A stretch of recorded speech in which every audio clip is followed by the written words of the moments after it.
Standar pembenaran ala Wahabi ya begini ini. Assalamualaikum warahmatullahi wabarakatuh. Alhamdulillah wassalatu wassalamu ala Rasulillah wa ala alihi wa sahbihi wa mawala amma ba'du. Semuanya yang nonton video ini, saya tak lupa untuk mendoakan semoga Allah Subhanahu wa taala menjadikan kita orang-orang yang beruntung di dunia ini, lebih-lebih di akhirat nanti. Semoga kita itu mendapatkan hidayah, ma'unah, maghfirah dari Allah Subhanahu wa taala. Amin. Allahumma amin. Beginilah standar pembenaran ala Wahabi yang dijadikan referensi oleh mereka itu adalah pikiran mereka sendiri. Jadi bukan kebenaran ini standar mereka, tapi adalah pembenaran. Ketika dikatakan bahwa mereka ini, kelompok Wahabi ini hanyalah kelompok kecil di Islam ini, mereka itu membuat hujah bahwa Islam ini datangnya gharib, aneh, asing, dan nanti akan kembali asing lagi. Maka Rasulullah pun bilang, beruntunglah orang-orang yang ghuraba. Jadi mereka menyebut dirinya orang-orang yang asing, bukan kebanyakan. Bahkan mereka itu berhujjah dengan Al-Quran. Wa intuti aktsara man fil ardi. Jika kamu mengikuti kebanyakan manusia, kebanyakan orang. Padahal ayat ini diperuntukkan untuk orang-orang kafir. Jadi orang kafir di seluruh dunia dibandingkan dengan para sahabat orang Islam saat itu, ya hanya sedikit. Ayat ini digunakan bahwa mereka itu sedikit katanya di golongan Islam. Kalau mengikuti kebanyakan pasti sesat.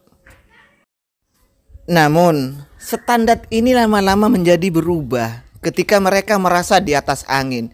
Contohnya, subscriber saja, banyaknya subscriber saja oleh mereka dianggap sebuah kebenaran. Banyak komentar-komentar seperti itu. Ini namanya standar pembenaran, standar yang berubah-ubah.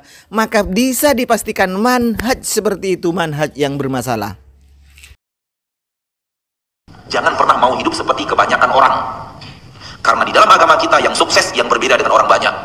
Karena kebanyakan indikasi kesalahan. Allah berfirman, wa in tuti' aktsara man fil ard yudilluka an sabilillah. Kalau kamu ikuti kebanyakan manusia yang ada di permukaan bumi, yang ada mereka akan menyesatkanmu dari jalan Allah. Kalau kamu ikuti kebanyakan manusia yang ada di permukaan bumi, kita ikuti karena orang banyak maka kita ikut. Orang semua itu semuanya, mari kita ikut. Ini indikasi kesesatan. Orang banyak bukan ukuran. Kalau kita ikut orang banyak pasti sesat. Apa kata Allah? Bukan surah Al-An'am, surah 6 ayat 116. Orang banyak bukan ukuran kebenaran. Harry Pras memang oke, bicara fakta. Fakta menurut orang-orang yang seperti Anda. Orang-orang yang bodoh seperti Anda itu dianggap sebuah fakta. Padahal, aduh, semoga subscribe-nya 1,22 juta. Yang tetangga sebelah cuma 16.000. Yalah, kecil. Mungkin banyak yang nggak percaya sama omongannya. Mayoritas kok kalah. Kalau minoritas ya dimaklumi.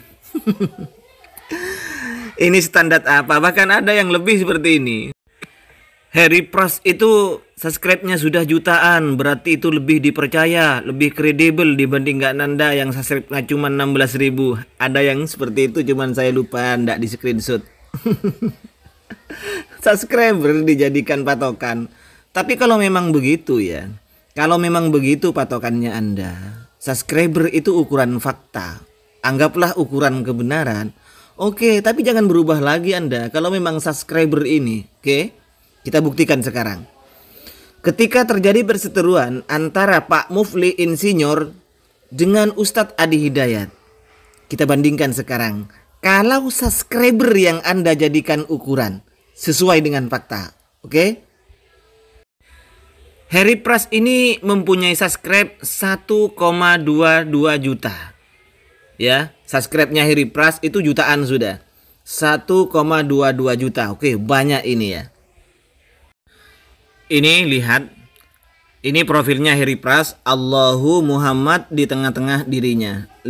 Ini faktanya ya. Ini kita bicara fakta. Faktanya, Ustadz Sufyan Khalid Rurai menganggap perbuatan ini termasuk Orang yang menyamakan antara Allah dengan makhluknya, dengan Muhammad. Nah, Harry Pras ini bukan hanya meletakkan, mensejajarkan Allah dengan Muhammad, tapi mensejajarkan Allah dirinya lagi. Ini termasuk dalam hadis Nabi, larangan Nabi, Masya Allah wasi'ta. Orang dilarang oleh Nabi kalau mengatakan terserah Allah dan terserah Anda Nabi Muhammad. Ini dilarang karena ini termasuk ghulu. Bisa jadi ini termasuk syirik karena menyamakan antara kehendak Allah dengan kehendak Nabi Muhammad sallallahu alaihi wasallam. Entahlah, kalau sekarang dikasih Harry Pras di tengah-tengah maka menjadi boleh, mungkin seperti itu ya. Ini fakta terserah Anda, itu sudah di depan. Kembali lagi ke banyaknya subscriber ya, perseteruan antara Pak Muflih dengan Ustadz Adi Hidayat. Kita lihat di sini. Pak Muflih mempunyai subscriber 90,6 ribu. Banyak juga ya dibandingkan saya yang hanya 16.000,8 itu. Nah, Pak Muflih ini subscribernya 90,6 ribu. Bagus ini sudah. Dibandingkan dengan Gusani, Pak Muflih ini mungkin masih lebih banyak Gusani ya.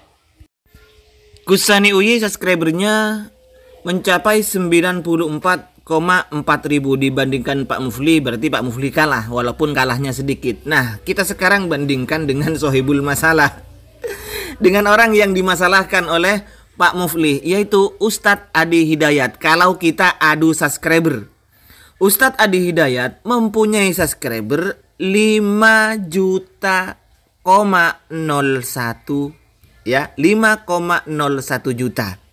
Bandingkan dengan Pak Muflih yang tidak sampai 100.000, bahkan kalah sama Ustadz Sani Uye, Gus Sani Uye.